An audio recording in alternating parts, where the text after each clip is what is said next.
You can chalk up yet another victory for progressive Democrats. Here's why. The Biden administration extending its ban on evictions for many renters, and they'll do it through an order with the CDC. This is happening after the White House said its hands were tied by a recent Supreme Court ruling. That came at the end of June. They lost that ruling. Here we are in August, and they're going back to it regardless. Republican Senator John Kennedy, Louisiana, member of the Judiciary Committee. Sir, good day to you. Got a few questions for you. Your colleague Tom Cotton tweeted, Biden even admits it's unconstitutional, and he concludes with the word lawless. What's going on in that town? Well, I think it is unconstitutional. That's never stopped the permanent Washington types from doing something, but I do think it's unconstitutional, and I think it's unwise. I don't want anybody to have to lose their home, but look, it's time that we rejoin the world. And we have spent, we meaning the Congress, about $4.7 trillion helping the American people recover from the coronavirus. Our economy is clearly recovering.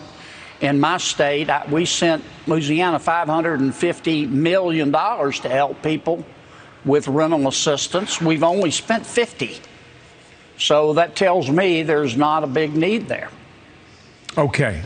Among your colleagues then, what do they tell you about the natural forces of capitalism? You know, you can look to some of these states right now. In Nebraska, unemployment's 2.5%. That's awesome. Yeah. In Utah, it's 2.7%. In New Hampshire and South Dakota, it's 2.9%. In Idaho, it's 3%. So your point about the economy recovering is very well taken. But at what point do we take our foot off the gas? Well, we're there. We've had a V-shaped recovery. We're now generating a GDP that is slightly greater than it was before the pandemic started. We have, 10 million jobs openings that we can't fill. We set a record last quarter. We'll probably set a record this quarter. Our economy is back, and it's time that now we still have the virus with us, which we can talk about, but it's time to rejoin our lives, and we can't give free rent to everybody.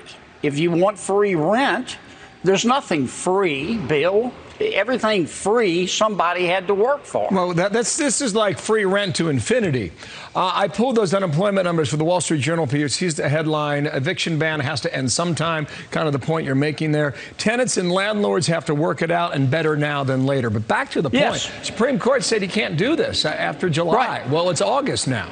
Should the Supreme Court have an emergency ruling and come back and say that's against the law? Yes.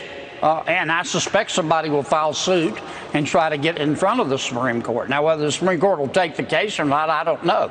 But let me say it again, with permanent Washington types who run this place and under this administration make most of the decisions, the Constitution is just a nuisance.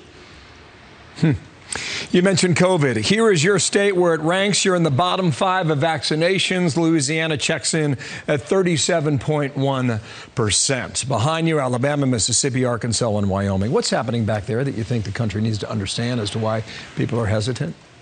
Well, this is America. We're all entitled to our opinion. Here's mine. Number one, the vaccine works. The mRNA messenger technology works.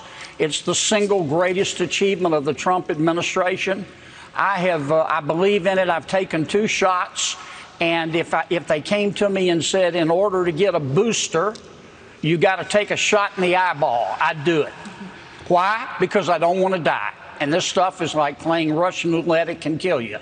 Number 2, if you want to wear a mask, in my opinion, you should. If you don't, you shouldn't. The mask issue is not nearly as important as trying to get people to seriously think about taking the vaccine. Number 3, we're in a 4th wave. The single biggest thing that has undermined our efforts to make the American people understand we're in a 4th wave is President Obama's decision to hold a birthday bash with 400 people. Now, I've never seen something so irresponsible. He knows better. He needs to cancel it and have a beer and a personal pan pizza at home with his wife. Well,